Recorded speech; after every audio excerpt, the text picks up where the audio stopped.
தம் கிருபை பெரிதல்லோ என் ஜீவனிலும் அதே இம்மட்டும் காத்ததுவே இன்னும் தேவை கிருபை தாருமே இன்னும் தேவை கிருபை தாருமே.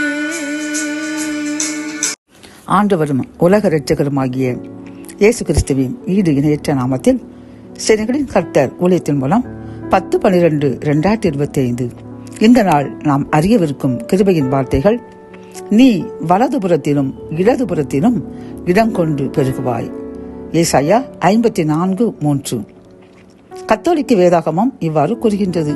வடப்புறமும் இடப்புறமும் நீ விரிந்து பழகுவாய் என்கின்றது. இந்த செய்தியை கேட்டுக்கொள்கின்ற அன்பு சகோதரனே சகோதரியே, கர்த்தர் என்று உன்னை பார்த்து கூறுகின்றார்.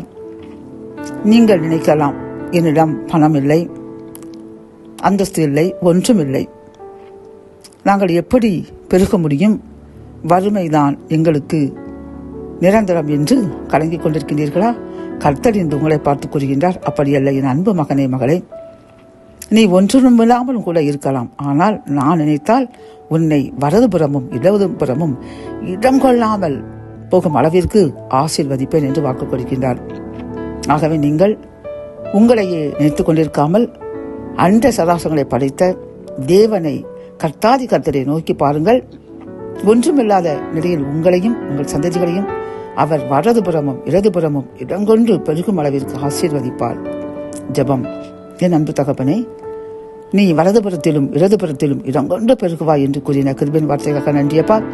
இந்த செய்தி கேட்டுக்கொள்கிற அன்பு சகோதரனும் சகோதரியும், எங்களுக்கு ஒன்றுமே இல்லை, நாங்கள் இனி வறுமைதான் எங்களுக்கு என்று நினைத்துக் கொண்டிருந்த அந்த தருணத்தில் நீர் கூறியுள்ள இந்த கிருபையின் வார்த்தைக்காக நன்றியப்பா. இனி அவர்கள் உம்மை மட்டுமே நம்புவார்கள், உமது பாதத்தில் காத்திருப்பார்கள், உமக்கு பிரியமாய் வாழ்வார்கள். அதை ஏற்றுக்கொண்டு வலதுபுறமும் இடதுபுறமும் இடங்கொண்டு பெருக கிருபை தாங்க. மீட்பர் இயேசுவின் மூலம் ஜெபம் கேளும் நல்ல தகப்பனே. ஆமென்.